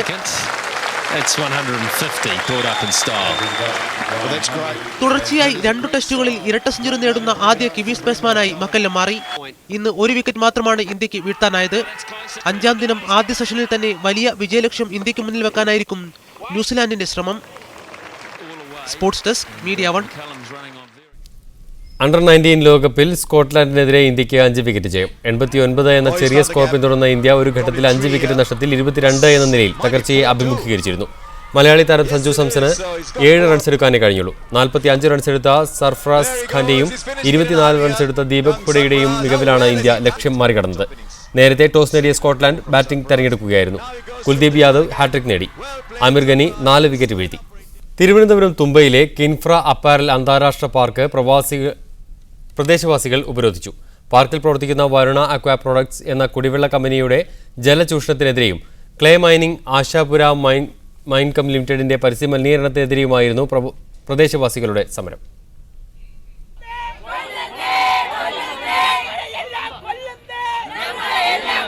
തുമ്പ ഗ്രാമത്തിലെ മത്സ്യത്തൊഴിലാളികളായ ഈ വീട്ടമ്മമാർ കുടിക്കാൻ ഒരിറ്റ് ശുദ്ധജലത്തിന് വേണ്ടിയാണ് ഈ മുദ്രാവാക്യങ്ങൾ വിളിക്കുന്നത്. പാർക്കിൽ പ്രവർത്തിക്കുന്ന വരുണ അക്വാ പ്രൊഡക്ടസിന്റെ ജലചൂഷണം ശുദ്ധ കുടിവെള്ളം എന്നത് ഇവർക്ക് സ്വപ്നം മാത്രമാക്കി മാറ്റിയിരിക്കുകയാണ്. 10,000 ലിറ്റർ ഭൂഗർഭജലമാണ് കമ്പനി ദിവസവും ഊറ്റിയെടുക്കുന്നത്. നിറത്തിലും രുചിയിലും സംഭവിച്ച മാറ്റങ്ങൾ ലഭ്യമായ ജലം തന്നെ ഉപയോഗശൂന്യവുമാക്കി. 60 ക്യാൻ വാട്ടർ വെള്ളം വിവിധ സ്ഥലങ്ങളിൽ നമ്മൾ ഇതിൻ്റെ ടെസ്റ്റിന് വേണ്ടി കൊടുത്തു. അത് ഞങ്ങൾ കൊടുത്തത് ഗവൺമെൻറ് ലബോറട്ടറി തന്നെയാണ് ടെസ്റ്റിന് കൊടുത്തത്. ഗവൺമെൻറ് ലബോറട്ടറിയുടെ മൊത്തം ടെസ്റ്റിൻ്റെ റിപ്പോർട്ട് വന്നത് സൾഫറിൻ്റെ അംശം വളരെ കൂടുതലാണ്. ഇത് വീട്ടാവശ്യങ്ങൾക്ക് ഉപയോഗിക്കരുത് എന്നുള്ളതാണ്. ഇതിനു പുറമെയാണ് ആശാപുര മൈൻ കം ലിമിറ്റഡ് എന്ന ക്ലേ മൈനിങ് കമ്പനി പുറന്തള്ളുന്ന വാതക മാലിന്യം. ഇത് ശ്വസിച്ച് ഗുരുതര രോഗങ്ങളടക്കം പ്രദേശവാസികളിൽ വ്യാപിക്കുകയാണ്. ജനനം മുതൽ 6 മാസമായിട്ട് ഇപ്പോഴും ഹോസ്പിറ്റലിലാണ്. ശ്വാസകോശമായ പൊടി ശ്വാസകോശത്തിൽ അടിഞ്ഞുകൂടിയതിന്റെ പ്രശ്നമായിട്ടാണ്. സ്ഥലം MLA V ശശി കിൻഫ്ര മാനേജ്മെന്റുമായി നടത്തിയ ചർച്ചയിൽ സമരം താൽക്കാലികമായി അവസാനിച്ചു. കമ്പനി പ്രതിനിധികളും ജനപ്രതിനിധികളും മലിനീകരണ നിയന്ത്രണ ബോർഡിലെ ഉദ്യോഗസ്ഥരും സമരക്കാരും ഒന്നിച്ചിരുന്ന് മറ്റന്നാൾ വീണ്ടും ചർച്ച നടത്തും. ഇതിലും പരിഹാരമൊന്നും ഉണ്ടായില്ലെങ്കിൽ ഉപരോധ സമരത്തിലേക്ക് മടങ്ങിവരാനാണ് പ്രദേശവാസികൾ ഒരുങ്ങുന്നത്. മീഡിയ 1 തിരുവനന്തപുരം. ആറന്മുളയടക്കം കേരളത്തിൽ നടക്കുന്ന എല്ലാ ജനകീയ സമരങ്ങൾക്കും സർക്കാർ ഇടപെട്ട് പരിഹാരം കാണണമെന്ന് KPCC നിർദ്ദേശം. ദേശീയപാത പുനരധിവാസ പദ്ധതി മാനുഷിക പരിഗണനയോടെ നടപ്പാക്കണം. VM സുധീരൻ അധ്യക്ഷനായ ശേഷം നടന്ന KPCC സർക്കാർ ഏകോപന സമിതിയുടെ ആദ്യ യോഗത്തിലാണ് തീരുമാനം. ഏറെ നാളായി നിർജീവമായ ഏകോപന സമിതിയുടെ യോഗം VM സുധീരൻ താൽപര്യമെടുത്താണ് വിളിച്ചു ചേർത്തത്. പുതിയ KPCC അധ്യക്ഷൻ സ്ഥാനമേറ്റ ശേഷം നടന്ന ആദ്യ യോഗത്തിൽ തന്നെ കേരളത്തിലെ ജനകീയ സമരങ്ങൾ മുഖ്യ വിഷയമായി. ആറന്മുള വിമാനത്താവളം, പാറ ഖനന അനുമതി, ദേശീയപാത വികസനം തുടങ്ങിയവ ഉന്നയിക്കപ്പെട്ടു. ഇക്കാര്യങ്ങളിലെല്ലാം നേരത്തെ കോൺഗ്രസിൽ നിന്ന് വ്യത്യസ്തമായ നിലപാടുകളെടുത്ത സുധീരന് തന്റെ വീക്ഷണങ്ങൾക്ക് പരിക്കേൽക്കാത്ത വിധം പാർട്ടി നയങ്ങൾ രൂപപ്പെടുത്താനുമായി. ഇപ്പോൾ കേരളത്തിൽ പലവിധ ജനകീയ സമരങ്ങൾ നടക്കുന്നു, ചെറുതും വലുതുമായ പല സമരങ്ങൾ നടക്കുന്നു. എത്രയും പെട്ടെന്ന് തന്നെ ഗവൺമെൻറ് ഇടപെട്ട് ബന്ധപ്പെട്ടവരുമായി ചർച്ച നടത്തി രമ്യമായ പരിഹാരത്തിലെത്തണം എന്ന് ഗവൺമെൻറ്റിനോട് അഭ്യർത്ഥിച്ചിരിക്കുകയാണ്. 17 പാറമടകൾക്ക് അനുമതി കൊടുത്തതായിട്ട് റിപ്പോർട്ടുണ്ട്. ഇതേ സംബന്ധിച്ചിടത്തോളം ഒരു പുനഃപരിശോധന നടത്താൻ ഗവൺമെൻറ്റിനോട് അഭ്യർത്ഥിച്ചിരിക്കുകയാണ്. സർവകലാശാലകളിലെ വൈസ് ചാൻസലർ നിയമനത്തിൽ സർക്കാർ കൂടുതൽ ശ്രദ്ധ ചെലുത്തണം. മെറിറ്റായിരിക്കണം നിയമനങ്ങളുടെ മാനദണ്ഡം. മത്സ്യത്തൊഴിലാളികളെ വെടിവെച്ചുകൊന്ന ഇറ്റാലിയൻ നാവികർക്ക് സുവാ നിയമം ബാധകമാക്കാൻ സർക്കാർ നടപടി സ്വീകരിക്കണമെന്നും സുധീരൻ ആവശ്യപ്പെട്ടു. സ്ഥാനാർത്ഥി നിർണയം സംബന്ധിച്ച പരസ്യ പ്രസ്താവനകൾ പാർട്ടിക്ക് തലവേദന സൃഷ്ടിക്കുന്നതായി യോഗത്തിൽ വിമർശനമുയർന്നു. കൊല്ലം DCC ഓഫീസിൽ നടന്ന യോഗത്തിൽ മുഖ്യമന്ത്രി ഉമ്മൻചാണ്ടി, മന്ത്രിമാരായ Ramesh Chennithala, Aryadan Muhammad, UDF convener PP Thankachan തുടങ്ങിയവരും പങ്കെടുത്തു. സമിതിയുടെ അടുത്ത യോഗം മാർച്ച് 4 നടക്കും. മീഡിയ 1 കൊല്ലം. സുധീരന്റെ സ്വപ്നങ്ങൾ യാഥാർത്ഥ്യമാകുമോ എന്നതാണ് ഇന്ന് ന്യൂസ് 1 മിഡിൽ ഈസ്റ്റ് ചർച്ച ചെയ്യുന്നത്. ഖത്തറിൽ നിന്ന് സ്കൈപ്പ് വഴി മാധ്യമപ്രവർത്തകൻ സന്തോഷ് ചന്ദ്രൻ നമ്മോടൊപ്പം ചേരും. ഒപ്പം CRG നായർ, പ്രിയദർശിനി ദുബായിയുടെ പ്രതിനിധിയും നമ്മോടൊപ്പം ടെലിഫോൺ ലൈനിലും ചേരുന്നു. ആദ്യം ശ്രീ സന്തോഷ് ചന്ദ്രൻ, യഥാർത്ഥത്തിൽ കോൺഗ്രസിൻ്റെ ഒരു നയം, KPCCയുടെ നയം, ഇതിലപ്പുറത്തേക്ക് സ്വപ്നം കാണാൻ എന്ത് സാധ്യതയാണ് സുധീരന് ഉള്ളത്? സുധീരൻ്റെ വ്യക്തിപരമായ ഇത്തരം താല്പര്യങ്ങൾ, അതിന് അനുഗുണമായ അജണ്ടകൾ കോൺഗ്രസിനുണ്ടോ? ഇത്തരം ജനകീയ സമരങ്ങളിൽ, പരിസ്ഥിതി പ്രശ്നങ്ങളിൽ ഒക്കെ തന്നെ ഇത്തരം കൃത്യമായ നിലപാടെടുത്തുകൊണ്ട് സുധീരന് മുന്നോട്ട് പോകാൻ കഴിയുമോ? ആ രീതിയിൽ സർക്കാരിനെ നയിക്കാൻ കഴിയുമോ?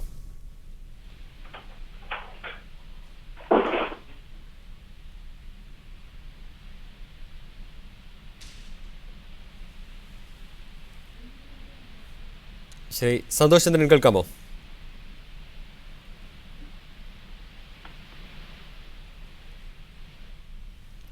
ശ്രീ സന്തോഷ് ചന്ദ്രൻ, താങ്കൾക്ക് കേൾക്കാമോ?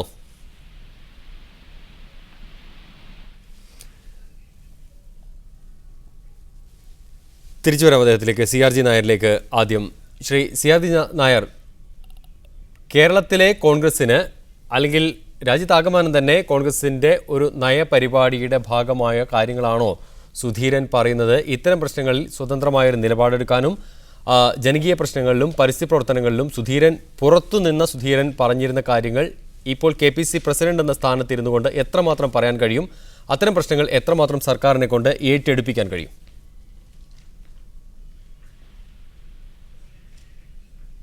ശ്രീ CRG നായർ, ഹലോ, കേൾക്കാമോ താങ്കൾക്ക്? ഹലോ, ശ്രീ CRG നായർ, താങ്കൾക്ക് കേൾക്കാമോ? ഹലോ, ഹലോ, താങ്കൾക്ക് എന്റെ ചോദ്യം കേൾക്കാമോ? കേൾക്കുന്നില്ല. യെസ്, കേൾക്കുന്നില്ല.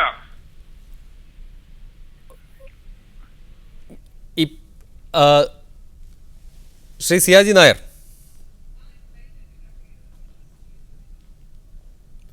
ശ്രീ CRG നായർ,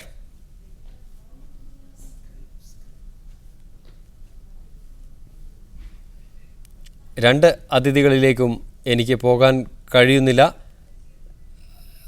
ശ്രീ CRG നായർ, താങ്കൾക്ക് കേൾക്കാമെന്ന് ഇപ്പോഴും കരുതുന്നു.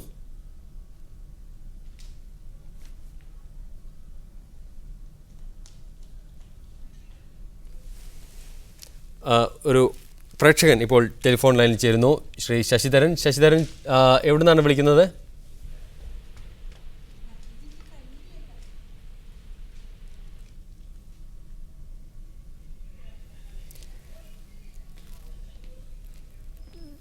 വീണ്ടും സന്തോഷ് ചന്ദ്രനിലേക്ക് ഒരു പരീക്ഷണം എന്ന നിലയ്ക്ക് ഞാൻ വീണ്ടും പോവുകയാണ്. ശ്രീ സന്തോഷ് ചന്ദ്രൻ, താങ്കൾക്കെങ്കിലും കേൾക്കാമോ? കേൾക്കാം, പറയൂ. കോൺഗ്രസിന്റെ ഒരു നയപരിപാടി ഇപ്പോൾ സുധീരൻ പറയുന്ന വിധത്തിലുള്ളതാണോ? സുധീരന് അത്തരം നയപരിപാടികളുമായി പുറത്തുനിന്ന് പ്രവർത്തിക്കാൻ കഴിയുമായിരുന്നു, അല്ലെങ്കിൽ അഭിപ്രായങ്ങൾ പറയാമായിരുന്നു. ഇപ്പോൾ അദ്ദേഹം KPCC പ്രസിഡന്റാണ്. ആ നിലയ്ക്ക് അദ്ദേഹം ഇപ്പോൾ പറയുന്ന രീതിയിലുള്ള ജനകീയ പ്രശ്നങ്ങളിലും പരിസ്ഥിതി പ്രശ്നങ്ങളിലും ഇപ്പോൾ എടുക്കുന്ന നിലപാട് എത്രമാത്രം മുന്നോട്ട് കൊണ്ടുപോകാൻ കഴിയും? KPCC അധ്യക്ഷൻ എന്ന നിലയ്ക്ക് അത് എത്രമാത്രം സർക്കാരിനെ കൊണ്ട് ഏറ്റെടുപ്പിക്കാൻ കഴിയും? തീർച്ചയായിട്ടും സുധീരന്റെ ഇപ്പോൾ KPCC പ്രസിഡന്റ് എന്ന നിലയ്ക്കുള്ള അദ്ദേഹത്തിന്റെ അഭിപ്രായങ്ങള് ഒരു പരിധി വരെ മാത്രമേ തീർച്ചയായിട്ടും ഒരു ശക്തമായൊരു സ്വാധീനം, വലിയ രീതിയിലുള്ള ഒരു മാറ്റം കോൺഗ്രസിൽ ഉണ്ടാക്കും എന്ന് ഞാൻ വിചാരിക്കുന്നില്ല. അതിന് കോൺഗ്രസ് പരുവപ്പെട്ടിട്ടില്ല എന്നാണോ? കോൺഗ്രസ് ആണ് സുധീരനെ, ഹൈക്കമാൻഡാണ് ആ പദവി ഏൽപ്പിച്ചത്. സുധീരന്റെ ഇത്തരം നയങ്ങളും നിലപാടുകളും അറിയാവുന്ന നേതൃത്വമാണത്. എന്നിട്ടും സുധീരനെ ആ ജോലി ഏൽപ്പിക്കുമ്പോൾ ഹൈക്കമാൻഡിന് ഒരു ലക്ഷ്യമുണ്ടാകും. സുധീരന്റെ നിലപാടുകൾ അവർ കൃത്യമായി നോക്കിക്കണ്ടതാണ്. പക്ഷേ അങ്ങനെയൊക്കെ ആണെങ്കിലും സുധീരന് കുറേ കാര്യങ്ങളിൽ മുന്നോട്ട് പോകാൻ കഴിയുമെന്ന പ്രതീക്ഷ ഹൈക്കമാൻഡും വെച്ചിട്ടുണ്ടാവില്ലേ? തീർച്ചയായിട്ടും തെരഞ്ഞെടുപ്പിനെ മുന്നിൽ കണ്ടുകൊണ്ടുള്ള ഒരു പ്രവർത്തനമായിരിക്കും സുധീരൻ കാഴ്ചവെക്കുക. അപ്പൊ സുധീരന്റെ അഭിപ്രായങ്ങളോട് താൽക്കാലികമായിട്ടെങ്കിലും കോൺഗ്രസിന്റെ ഭൂരിപക്ഷം അല്ലെങ്കിൽ ഒരു തെരഞ്ഞെടുപ്പിന്റെ പശ്ചാത്തലത്തിലാണ് അദ്ദേഹം KPCC പ്രസിഡന്റ് ആയിരിക്കുന്നത്. ഒരു വലിയ ദൗത്യം അദ്ദേഹത്തിന് മുമ്പിലുണ്ട്.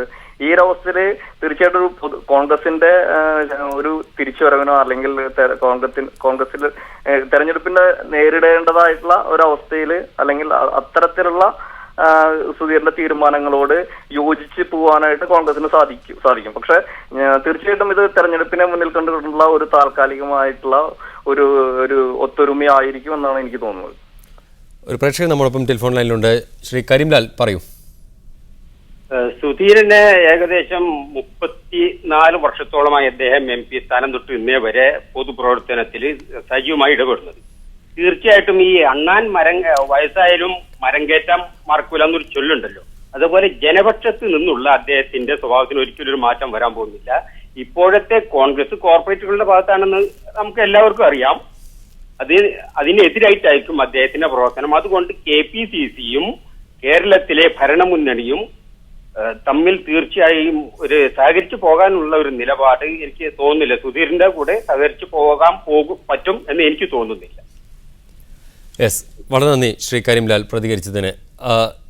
ശ്രീ സന്തോഷ് ചന്ദ്രൻ, ഒരു പ്രേക്ഷകന്റെ അഭിപ്രായവും അങ്ങനെ തന്നെയാണ് അദ്ദേഹം പങ്കുവച്ചത്, താങ്കൾ പറഞ്ഞതുപോലെ തന്നെ. അതെ, അങ്ങനെയാണ്. അതിനാണ് എന്റെ സാധ്യത. കാരണം ഇതൊരു തെരഞ്ഞെടുപ്പ് മുന്നിൽ കണ്ടുകൊണ്ടുള്ള ഒരു നടപടിക്രമമാണ്. അതുകൊണ്ട് തന്നെയാണ് ഇപ്പോ വലിയ രീതിയിലുള്ള സുധീറിനെതിരെ അഭിപ്രായങ്ങൾ ഉയരാതിരിക്കും. തീർച്ചയായിട്ടും എനിക്ക് തോന്നുന്നത് വളരെ വളരെ താൽക്കാലികമാണ്.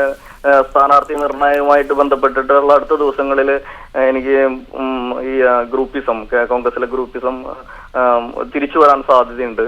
പിന്നീടുള്ള കാര്യങ്ങൾ തെരഞ്ഞെടുപ്പിന് ശേഷം മാത്രമേ പറയാനുള്ളൂ. കാരണം കോൺഗ്രസിന് വളരെ അനുകൂലമായ ഒരു രാഷ്ട്രീയ സാഹചര്യമല്ല ഇന്ത്യയിലും കേരളത്തിലും നിലവിലുള്ളത്. അതുകൊണ്ട് തന്നെ തെരഞ്ഞെടുപ്പ് സ്ഥാനാർത്ഥി നിർണയത്തിന് ശേഷം അല്ലെങ്കിൽ അതുമായിട്ടുള്ള നടപടിക്രമങ്ങളോടനുബന്ധിച്ച് തീർച്ചയായിട്ടും സുധാകരൻ പറഞ്ഞതുപോലെ അല്ലെങ്കിൽ ഗ്രൂപ്പിസം അതിന്റെ മറ നീക്കി പുറത്തു വരാനുള്ള സാധ്യതയുണ്ട്. തീർച്ചയായിട്ടും കോൺഗ്രസ് എപ്പോഴും അങ്ങനെ തന്നെയാണ്. ഈ തെരഞ്ഞെടുപ്പിന് എല്ലായ്പ്പോഴും ഒരു ഒറ്റക്കെട്ടായിട്ട് നേരിടാറുണ്ട് സ്ഥാനാർത്ഥി നിർണയം കഴിഞ്ഞാൽ. പക്ഷെ അതിന്റെ ജയപരാജയങ്ങൾക്ക് ശേഷമായിരിക്കും എനിക്ക് തോന്നുന്നത് ഗ്രൂപ്പിസം വളരെ വളരെ ശക്തമായിട്ട് കോൺഗ്രസിൽ തിരിച്ചു വരാനാണ് സാധ്യത. കാരണം കോൺഗ്രസിന് അനുകൂലമല്ലാത്ത തെരഞ്ഞെടുപ്പിൽ ജയിക്കാനുള്ള സാധ്യത വളരെ കുറഞ്ഞൊരു സാഹചര്യത്തിൽ തീർച്ചയായിട്ടും അതിന്റെ തോൽവിയുമായി ബന്ധപ്പെട്ട് ദയവായി തുടരുക. കാസർഗോഡ് നിന്നും ഒരു പ്രേക്ഷകൻ ചേരുന്നു. ശ്രീ ശശിധരൻ, പറഞ്ഞോളൂ. ഹലോ, കേൾക്കാം. ശ്രീ ശശിധരൻ, ഹലോ, കേൾക്കാം, താങ്കൾക്ക് പറയാം. ഇപ്പോഴുള്ള ഹലോ കേൾക്കാം. ഇപ്പോഴുള്ള ഈ KPCC പ്രസിഡന്റ് സ്ഥാനം എന്ന് പറഞ്ഞാല് തെരഞ്ഞെടുപ്പ് നേരിടാൻ വേണ്ടി ഹൈക്കമാൻഡ് ഒരു താൽക്കാലികമായിട്ടില്ലേ? പറയൂ ശ്രീ ശശിധരൻ. ഈ താൽക്കാലികമായ ഒരു പ്രവർത്തനം ഇത് ഈ തെരഞ്ഞെടുപ്പിന് ശേഷം താങ്കൾ പറയൂ. തെരഞ്ഞെടുപ്പിന് ശേഷം പിന്നെ ഈ VM സുധീരന്റെ ഈ KPCC പ്രസിഡന്റ് സ്ഥാനം കൊണ്ട് ഒരു ഗുണവും ഉണ്ടാവില്ല എന്ന് കോൺഗ്രസിന് മനസ്സിലാവും. യെസ്, ശ്രീ ശശിധരൻ, വളരെ നന്ദി നമ്മോടൊപ്പം അഭിപ്രായങ്ങൾ രേഖപ്പെടുത്തിയതിന്.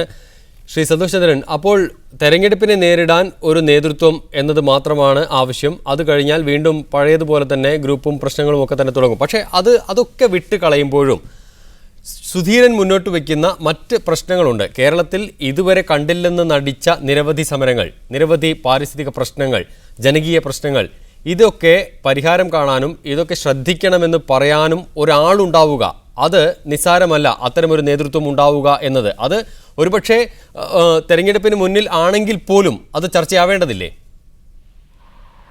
തീർച്ചയായിട്ടും അത് ചർച്ചയിലേക്ക് കടന്നു വരാം. ഒരുപക്ഷെ വോട്ട് ബാങ്കുമായിട്ട് ബന്ധപ്പെട്ട കോൺഗ്രസിന് വോട്ടുകൾ നേടാൻ ഇത്തരത്തിലുള്ള ചർച്ചകളും അല്ലെങ്കിൽ സുധീരന്റെ നിലപാടുകൾ ഒരുപക്ഷെ ഒരു പരിധിവരെ കോൺഗ്രസിനെ വളരെ നല്ല രീതിയിൽ സഹായിച്ചേക്കാം. പക്ഷേ അത് തീർച്ചയായിട്ടും താൽക്കാലികമായിട്ടുള്ള ഒരു സംഭവം തന്നെയാണ്.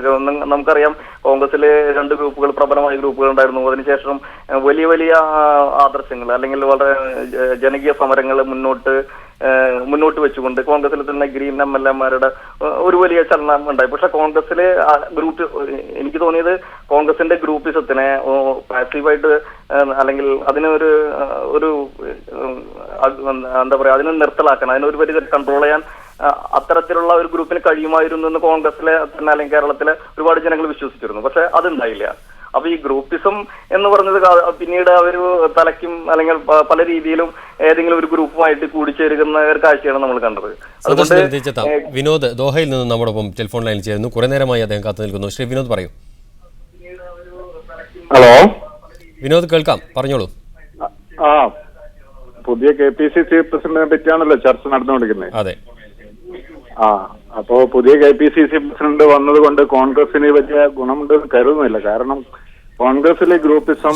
ശ്രീ വിനോദ്, കോൺഗ്രസിലെ ഗ്രൂപ്പിസം അതല്ല, അതിലപ്പുറം സുധീരൻ മുന്നോട്ട് വയ്ക്കുന്ന കുറെ സ്വപ്നങ്ങളുണ്ട്. ആ സ്വപ്നങ്ങൾക്ക് അല്ലെങ്കിൽ ഇന്ന് KPCC സർക്കാർ ഏകോപന സമിതി യോഗത്തിൽ അദ്ദേഹം പറഞ്ഞ കുറെ കാര്യങ്ങളുണ്ട്. ജനകീയ സമരങ്ങളിലുള്ള നിലപാട്, ചില പ്രശ്നങ്ങൾ, അതിൽ സർക്കാർ സ്വീകരിക്കേണ്ട നിലപാട്, ഇതായിരുന്നു ചർച്ച. സുധീരൻ മുന്നോട്ട് വയ്ക്കുന്ന അത്തരം സ്വപ്നങ്ങൾ എത്രമാത്രം യാഥാർത്ഥ്യമാവും, അതിന് കേരളത്തിൽ എത്രമാത്രം ഇടം കിട്ടും? സുധീരൻ മുന്നോട്ട് വെക്കുന്ന കാര്യങ്ങളിൽ നിർണായകമായി കേരളത്തിലേക്ക് കോൺഗ്രസ് പ്രസ്ഥാനം ഏറ്റെടുക്കേണ്ട വിഷയങ്ങൾ ഒരുപാടുണ്ട്. പക്ഷേ അത് പ്രാവർത്തികമാക്കാൻ സുധീരന് കഴിയുമോ എന്നുള്ളത് നമുക്ക് കാണേണ്ട കാര്യമാണ്. കാരണം കേരളത്തിലുള്ള ഗ്രൂപ്പിസവും മറ്റു കാര്യങ്ങളും ഇങ്ങനെ ഒരു വഴിക്ക് നീങ്ങിക്കൊടുക്കുമ്പോൾ അടുത്ത ഇലക്ഷന് ശേഷം ഈ സുധീരൻ KPCC അധിഷ്ഠാനം വിട്ടേച്ച് പോകേണ്ട സ്ഥിതി വരും. ആ സ്ഥിതിയിലേക്കാണ്. കാരണം ഇന്ന് തന്നെ കേരളത്തിലെ കോൺഗ്രസിന്റെ പ്രമുഖ നേതാക്കൾ സുധീരനുമായിട്ടും ഈ ഒരു പരസ്പര ആശയവിനിമയം നടത്താത്ത രീതിയിലേക്കാണ് കാര്യങ്ങൾ പോകുന്നത്. അവര് സമ്പൂർണമായിട്ടും കാര്യങ്ങൾ നമ്മുടെ ചെൽപ്പടിക്ക് നിൽക്കുമെന്ന് പറയുമ്പോഴും കേരളത്തിൽ പ്രത്യക്ഷത്തിൽ പുറത്തുനിന്ന് നോക്കിക്കാണുന്ന ജനങ്ങൾക്ക് ഇതൊരു നല്ല രീതിയിലേക്ക് മുന്നോട്ട് പോകുന്ന കാര്യങ്ങൾ മനസ്സിലാക്കാൻ കഴിയില്ല. ആ രീതിയിലേക്കാണ് ഇന്നും തന്നെ പല അപശബ്ദങ്ങളും അവിടുന്ന് വിടുന്നു. സുധീരൻ നല്ലൊരു വ്യക്തിയാണ്. കോൺഗ്രസിനെ സംബന്ധിച്ച് കോൺഗ്രസ് നല്ലൊരു പ്രസ്ഥാനം മുന്നോട്ട് കൊണ്ടുപോകാൻ പറ്റിയ നല്ലൊരു വ്യക്തിപ്രഭാവമുള്ള ഒരു കക്ഷിയാണ് സുധീരൻ. പക്ഷേ ആ രീതിയിലേക്ക് മറ്റ് കോൺഗ്രസ്സുകാർക്കും മാറില്ല. കാരണം ഭരണപരമായിട്ട് ഒരുപാട് വിഷയങ്ങളുണ്ട്. അതിലെല്ലാം സുധീരന്റെ വ്യത്യസ്തമായ അഭിപ്രായങ്ങൾ മുന്നേ പ്രകടിപ്പിച്ചതാണ്. ആ അഭിപ്രായങ്ങൾ സുധീരന് മുന്നോട്ട് കൊണ്ടുപോകാൻ ഇനി നിലവിൽ നടക്കില്ല. ആ രീതിയിലേക്കാണ്. അല്ലെങ്കിൽ മറ്റ് മുന്നേ പറഞ്ഞ കാര്യങ്ങളൊക്കെ സുധീരൻ ഓരോന്നോരോന്ന് വിഴുങ്ങേണ്ടി വരും. നന്ദി ശ്രീ വിനോദ്. ശ്രീ സന്തോഷ് ചന്ദ്രൻ, ഇത്തരം ഒരു നേതൃത്വം അല്ലെങ്കിൽ ഹരിത രാഷ്ട്രീയം, സുധീരൻ മുന്നോട്ട് വയ്ക്കുന്നത് പോലുള്ള സ്വപ്നങ്ങൾ, ഇതിനൊക്കെ കോൺഗ്രസിൽ ഇടമുണ്ട് എന്നത് വളരെ പോസിറ്റീവായി തന്നെ കാണേണ്ട ഒന്നാണ്. തീർച്ചയായിട്ടും ഞാൻ മനസ്സിലാക്കുന്ന സുധീരന്റെ നേതൃത്വം, സുധീരൻ അതിൽ സുധാകരൻ പറഞ്ഞതിൽ ഞാൻ പറഞ്ഞൊരു കാര്യത്തോട് ഞാൻ യോജിക്കുകയാണ്. തീർച്ചയായിട്ടും ഒരു ജനാധിപത്യ സംവിധാനത്തില് ഗ്രൂപ്പുകൾ വേണം, വിവിധ ഗ്രൂപ്പുകൾ വേണം, വിവിധ അഭിപ്രായങ്ങൾ വേണം. അത് ഒരു പരിധി വിടരുത് എന്നുള്ള നിലപാട് മാത്രമാണ് സുധീരൻ. എനിക്ക് തോന്നുന്നു സുധീരൻ അദ്ദേഹം തന്നെയും അങ്ങനെ കരുതുന്നുണ്ടാവുള്ളൂ. അപ്പൊ തീർച്ചയായിട്ടും കോൺഗ്രസിലെ പുതിയ നീക്കങ്ങൾ, പുതിയ ചലനങ്ങൾ, വളരെ പോസിറ്റീവായിട്ടുള്ള ചലനങ്ങൾ ഉൾക്കൊള്ളുവാനും അത്തരം അഭിപ്രായങ്ങൾ സ്വീകരിക്കാനും, അതുപോലെ തന്നെ കോൺഗ്രസിനെ ഇത്ര വളരെ മോശമായ രീതിയിൽ അല്ലെങ്കിൽ നശിപ്പിച്ചുകൊണ്ടിരിക്കുന്ന ജനകീയ വിരുദ്ധമായ അഭിപ്രായങ്ങൾ ഉയർത്തുന്നവരെ മാറ്റി നിർത്താനും സുധീറിന് സാധിക്കുമെങ്കിൽ ഈ ഇലക്ഷനോടനുബന്ധിച്ച് ഇത് ഏറ്റവും നല്ലൊരു അവസരമാണ്. ഈ അവസരത്തിൽ സുധീറിന് സാധിക്കുമെങ്കിൽ കോൺഗ്രസിനെ നല്ല രീതിയിൽ കൊണ്ടുപോകാൻ തന്നെ അദ്ദേഹത്തിന് കഴിയുമായിരുന്നു. പക്ഷേ യഥാർത്ഥത്തിൽ തെരഞ്ഞെടുപ്പിൽ കോൺഗ്രസിന് അനുകൂലമല്ലാത്ത ഒരു സാഹചര്യമാണ് സുധീരൻ നേരിടാൻ പോകുന്ന അല്ലെങ്കിൽ കോൺഗ്രസ് നേരിടാൻ പോകുന്ന ഏറ്റവും വലിയ വെല്ലുവിളി. തിരിച്ചെത്താം താങ്കളിലേക്ക്. ഒരു പ്രേക്ഷകൻ നമ്മുടെ ടെലിഫോൺ ലൈൻ ചേരുന്നു. ശ്രീ ഫൈസൽ ബാബു, പറഞ്ഞോളൂ. പരിസ്ഥിതി സൗഹൃദമായ വികസന സങ്കല്പങ്ങളിൽ ഊന്നി നിന്നുകൊണ്ടുള്ള ജനകീയ സമരങ്ങളാണ് VM സുധീരൻ ഏറ്റെടുത്തിട്ടുള്ളത്. അത്തരം ജനകീയ സമരങ്ങളിലെ ജനപക്ഷത്ത് നിൽക്കാൻ KPCC ഗവൺമെന്റ് സംയുക്ത സമിതി, അതിന്റെ ഏകോപന സമിതി തയ്യാറാവും. കാരണം കോൺഗ്രസിനകത്ത് VM സുധീരന്റെ സ്ഥാനം എന്ന് പറഞ്ഞു കഴിഞ്ഞാൽ കേരളത്തിലെ കോൺഗ്രസ് നേതാക്കൾക്കിടയിൽ കോൺഗ്രസുകാരല്ലാത്ത ആളുകളുടെ ഏറ്റവും കൂടുതൽ സപ്പോർട്ട്, ഏറ്റവും കൂടുതൽ പൊതുജനങ്ങളുടെ സപ്പോർട്ടുള്ള കോൺഗ്രസ് നേതാവാണ് VM സുധീരൻ. അദ്ദേഹത്തിന് CPM-ലെ VS-ന്റേതുപോലെയുള്ള ഒരു പ്രതിച്ഛായ ഉണ്ട്. അപ്പൊ അദ്ദേഹത്തിന്റെ വീക്ഷണങ്ങൾക്കനുസരിച്ച് കോൺഗ്രസ് പാർട്ടി നിൽക്കുമെന്ന് തന്നെയാണ് ഞാൻ പ്രതീക്ഷിക്കുന്നത്. അപ്പോൾ VS-ന്റെ ഗതിയാവും VM സുധീരന് എന്നൊരു സൂചന കൂടി അതിലുണ്ട്. ഇല്ല, അങ്ങനെ VS-നെ സംബന്ധിച്ചിടത്തോളം VS-നെ പുറത്താക്കിക്കൊണ്ട് മുന്നോട്ട് പോകാൻ CPM തയ്യാറാവില്ല എന്നാണ് ഞാൻ കരുതുന്നത്. കാരണം VS ഇല്ലാത്ത CPM എന്ന് പറഞ്ഞു കഴിഞ്ഞാൽ ജനകീയ പിന്തുണ ഇല്ലാത്ത CPM ആണ്. അങ്ങനെ ഒരു പാർട്ടിക്ക് നിലനിൽക്കാൻ കഴിയില്ല. യെസ്, ശ്രീ സന്തോഷ് ചന്ദ്രൻ, ആ താരതമ്യം എങ്ങനെയുണ്ട്? അതിൽ എനിക്ക് വിയോജിപ്പുകളുണ്ട്. കാരണം സുധീരനെയും VS അച്യുതാനന്ദനെയും താരതമ്യപ്പെടുത്തുന്നത് അത്രയേറെ ശരിയായിട്ട് തോന്നുന്നില്ല. കാരണം വെച്ചിട്ടുണ്ടെങ്കിൽ VS എപ്പോഴും വളരെ വളരെ കണ്ണിങ് ആയിട്ട് അദ്ദേഹത്തിന്റെ സ്വാർത്ഥ താല്പര്യങ്ങൾക്ക് വേണ്ടിയിട്ട് തീരുമാനങ്ങൾ എടുക്കുന്ന ആളാണ്. പക്ഷെ സുധീരൻ അങ്ങനെയല്ല. സുധീരന് കോൺഗ്രസിനെ നല്ല രീതിയിൽ നയിക്കാവുന്ന രീതിയിൽ അഭിപ്രായങ്ങൾ എടുക്കുന്ന ആളാണ്. അദ്ദേഹത്തിന് അത് പറ്റുമില്ലെങ്കിൽ അദ്ദേഹത്തിന്റെ അഭിപ്രായത്തോട് അദ്ദേഹം പാർട്ടി വിയോജിക്കുകയാണെങ്കിൽ സുധീരൻ ആ പാർട്ടിയിൽ നിന്ന് ഒന്നും പുറകോട്ട് മാറി നിൽക്കുകയാണ് ചെയ്യുക. അല്ലാണ്ട് പാർട്ടിയെ ആക്രമിക്കാനോ അല്ലെങ്കിൽ തിരിഞ്ഞു കുത്താനോ ഉള്ള ശ്രമം തീർച്ചയായിട്ടും സുധീരന്റെ ഭാഗത്തുനിന്ന് ഉണ്ടാവില്ല. പക്ഷെ VS അച്യുതാനന്ദൻ നടത്തിക്കൊണ്ടിരിക്കുന്നത് അങ്ങനെ തന്നെയാണ്. അത് പാർട്ടിയെ ഏതെങ്കിലും അവസരങ്ങൾ നോക്കി അദ്ദേഹം പാർട്ടിയെ ആക്രമിക്കുക എന്നുള്ള രീതിയാണ് VS അച്യുതാനന്ദൻ തുടരുന്നത്. പക്ഷെ VS സുധീരൻ ഒരിക്കലും പാർട്ടിയെ അത്തരത്തില് പാർട്ടിയെ ചതിക്കുകയോ അല്ലെങ്കിൽ പാർട്ടിയെ ഒറ്റിക്കൊടുക്കുകയോ അല്ലെങ്കിൽ പാർട്ടിയെ തെറ്റായ വിധത്തില് തെറ്റായ കൈകളിലേക്ക് പോവാൻ സഹായിക്കുകയോ ചെയ്യുന്ന നിലപാട് സുധീരൻ എടുക്കാൻ സാധ്യതയില്ല. അദ്ദേഹത്തിന്റെ കോൺഗ്രസ് രാഷ്ട്രീയ പാരമ്പര്യം. അഭിപ്രായ വ്യത്യാസം ഉണ്ടാവും. ശ്രീ സന്തോഷ് ചന്ദ്രൻ, തിരിച്ചെത്താം. അൻസാരി കൊല്ലത്ത് നിന്നും ടെലിഫോൺ ലൈനിൽ ചേരുന്നു. ശ്രീ അൻസാരി. ഞാൻ പറയുന്നത് പറയാം. ഹലോ, ഈ ജാതിമത സംഘടനകളുടെ ഒന്നും പിന്തുണയില്ലാത്ത ജനപക്ഷ രാഷ്ട്രീയത്തിന്റെ വക്താവായ സുധീരൻ സാറിനെ ഈ മാഫിയ ഭരണം എന്ന് പറഞ്ഞാൽ ആയിരക്കണക്കിന് ഏക്കർ വസ്തു കുടിയേറ്റമെന്നും ഒക്കെ പറഞ്ഞ് കൈവശം വെച്ചുകൊണ്ടിരിക്കുകയും ജാതിമത സംഘടനകൾക്ക് നിലകൊള്ളുന്ന ഒരു മാഫിയ ഗവൺമെന്റ് ഒന്നിലും ചെയ്യാൻ പറ്റുമെന്ന് ഞങ്ങൾക്ക് സംശയമാണ്. അദ്ദേഹം ജനപക്ഷ രാഷ്ട്രീയത്തിന്റെ നേതാവാണ്. പക്ഷെ അദ്ദേഹത്തിന് പ്രവർത്തിക്കാൻ ഈ ഭരണകൂടം അനുവദിക്കുമോ എന്ന് ഞങ്ങൾക്ക് സംശയമാണ്. യെസ്, വളരെ നന്ദി ശ്രീ അൻസാരി. ശ്രീ സന്തോഷ് ചന്ദ്രൻ, അത് തന്നെയാണ് പ്രശ്നം. അതുകൊണ്ട് തന്നെയാണ് ആ താരതമ്യവും ഉണ്ടാകുന്നത്. സർക്കാരിൻ്റെ നയവും പരിപാടികളും സുധീരൻ്റെ നയവും പരിപാടികളുമായി മുന്നോട്ട് പോകാൻ കഴിയാത്ത വിധം മറ്റ് ചില പ്രശ്നങ്ങൾ, മറ്റ് ചില ബന്ധങ്ങൾ സ്വാഭാവികമായും അധികാര കേന്ദ്രവുമായി ബന്ധപ്പെട്ട് ഉണ്ടാകും. അത് പലപ്പോഴും ഈ ആശയങ്ങളുമായി ഒത്തുപോകുന്നതും ആയിരിക്കില്ല. അതുതന്നെയാണ് നേരത്തെ നൽകിയ താരതമ്യത്തിൻ്റെ സാങ്കത്യവും. അതിൽ നമുക്ക് എനിക്ക് അതിൽ ചില വിയോജിപ്പുകൾ ഉള്ളത് വെച്ചിട്ടുണ്ടെങ്കിൽ അത് വ്യക്തി കേന്ദ്രീകൃതമായിട്ട് പ്രസ്ഥാനത്തിനെ വിലയിരുത്തുമ്പോഴാണ്. ഇപ്പോൾ കോൺഗ്രസിനെ സംബന്ധിച്ചിടത്തോളം കോൺഗ്രസ് നേരത്തെ പറഞ്ഞ വളരെയധികം ഇതുപോലെയുള്ള കോർപ്പറേറ്റുകളായിട്ടോ അല്ലെങ്കിൽ കേരളത്തിന്റെ അതായത് ഒരു ജനാധിപത്യ വിരുദ്ധ ചേരിയുമായിട്ടോ പല രീതിയിലും മാഫിയ സംഘങ്ങളുമായിട്ടോ അത് അവരുടെ കൂട്ടുകെട്ട് വളരെ ശക്തമാണ്. ഈ കൂട്ടുകെട്ട് നിലനിൽക്കുന്ന സാഹചര്യത്തിൽ തന്നെയാണ് ഈ കൂട്ടുകെട്ടിനെ മാറ്റി നിർത്തിക്കൊണ്ട് അല്ലെങ്കിൽ അതിന് താൽക്കാലികമായി മറന്നുകൊണ്ടാണ് ഇപ്പൊ നമ്മൾ സുധീരൻ തെരഞ്ഞെടുപ്പ് രംഗത്തേക്ക് തെരഞ്ഞെടുപ്പിന്റെ നേതൃത്വം കൊടുക്കാൻ വേണ്ടിയിട്ട് കേരളത്തിൽ വന്നിരിക്കുന്ന സാഹചര്യം. പക്ഷേ ഇത്തരം സാഹചര്യങ്ങൾ അവിടെ നിലവിലുണ്ട് എന്നുള്ള കാര്യം നമ്മൾ മറക്കരുത്. താൽക്കാലികമായിട്ട് നമ്മൾ അവർ മറച്ചു പിടിക്കുകയോ താൽക്കാലികമായിട്ട് അത് മറക്കുകയോ ചെയ്യണം. തീർച്ചയായിട്ടും ഇവരുമായിട്ടുള്ള കോൺഗ്രസ് നേതാക്കൾക്ക് ഉള്ള ബന്ധം, പലതരത്തിലുള്ള ബന്ധങ്ങൾ, ഇത് തീർച്ചയായിട്ടും അതിനെ കെട്ടഴിക്കേണ്ടത്, അതിനെ അതിന് അത് പരിഹരിക്കേണ്ടത് തീർച്ചയായിട്ടും KPCC പ്രസിഡന്റ് എന്നുള്ള നിലയ്ക്ക് സുധീരന്റെ ഒരു വലിയ ചാലഞ്ച് ആയിട്ട് തന്നെ അവശേഷിക്കുക ചെയ്യും. അത് തീർച്ചയായിട്ടും അതിൽ വലിയ രീതിയിലുള്ള ശ്രമങ്ങൾ സുധീരൻ തെരഞ്ഞെടുപ്പിന് ശേഷം അതിലും നടത്തേണ്ടി വരും. തീർച്ചയായിട്ടും സുധീരന്റെ വെല്ലുവിളികൾ ചെറുതാണെന്ന് ഞാൻ വിചാരിക്കുന്നില്ല. സന്തോഷ് ചന്ദ്രൻ, തിരിച്ചെത്താം താങ്കളിലേക്ക്. അൻവർ കോഴിക്കോട് നിന്ന് ചേരുന്നു. ശ്രീ അൻവർ പറയൂ. അതെ, ഏതൊരു രാഷ്ട്രീയ ആണെങ്കിലും ഏത് പക്ഷ രാഷ്ട്രീയ ആണെങ്കിലും രാഷ്ട്രീയത്തിൽ ഒരു വിശുദ്ധി എന്ന് പറയുന്ന എണ്ണപ്പെടുന്ന ആളുകളിൽ ഒരു വിലയിരുത്തപ്പെടുന്ന ഒരു സ്ഥാനമാണ് സുധീരനുള്ളത്.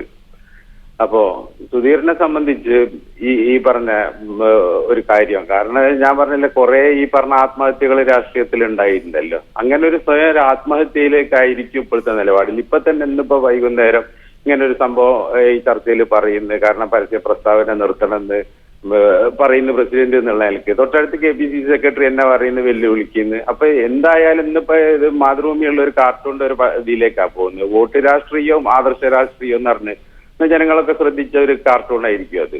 അപ്പൊ അതിലേക്കായിരിക്കും ഈ കാര്യങ്ങൾ പോവാന്നുള്ളതാണ്.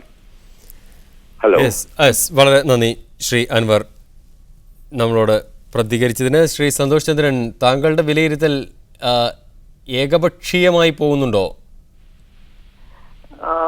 അങ്ങനെ ഞാൻ ചില നിരീക്ഷണങ്ങളുടെ അടിസ്ഥാനത്തിൽ പറയുന്ന കാര്യമാണ്. ഏകപക്ഷീയമാണെന്ന് അങ്ങനെ പറയാൻ എന്താണ് കാരണം എനിക്ക് മനസ്സിലാവുന്നില്ല. അങ്ങനെ ഏകപക്ഷീയമായിട്ടാണ് സുധീരൻ എന്നുള്ള ഇപ്പൊ ഒരു കാര്യത്തിൽ എല്ലാവരെ പോലെ തന്നെ ഞാൻ എല്ലാ കാര്യത്തിലും മറ്റുള്ളവരോട് യോജിക്കുന്ന ഒരു കാര്യമുണ്ട്. കാരണം ഇപ്പോഴത്തെ സാഹചര്യത്തിൽ സുധീരനെ പോലെയുള്ള ഒരു വ്യക്തിത്വം തന്നെയാണ് അല്ലെങ്കിൽ കേരളത്തിൽ ഏറ്റവും തെരഞ്ഞെടുപ്പിനെ നേരിടാൻ വേണ്ടി അതിന്റെ സാരഥിയാവാൻ കഴിയുന്ന ഏറ്റവും യോഗ്യനായ ആള് തന്നെയാണ് സുധീരൻ. സുധീരനെ കുറിച്ച് എനിക്ക് അഭിപ്രായ വ്യത്യാസങ്ങളില്ല. സുധീരന്റെ രാഷ്ട്രീയ ഇച്ഛാശക്തിയെ കുറിച്ചോ രാഷ്ട്രീയമായിട്ടുള്ള അദ്ദേഹത്തിന്റെ സത്യസന്ധതയെ കുറിച്ചോ മറ്റുള്ളവർക്ക് എന്ന പോലെ തന്നെ എനിക്കും യാതൊരു തരത്തിലുള്ള സംശയങ്ങളുമില്ല. വളരെ വ്യക്തമാണ് ശ്രീ സന്തോഷ് ചന്ദ്രൻ താങ്കളുടെ നിലപാട്. വീണ്ടും പ്രധാന വാർത്തകളിലേക്ക്. ന്യൂസ് ഓൺ മിഡിൽ ഈസ്റ്റ് പൂർണ്ണമാവുന്നു. നമസ്കാരം.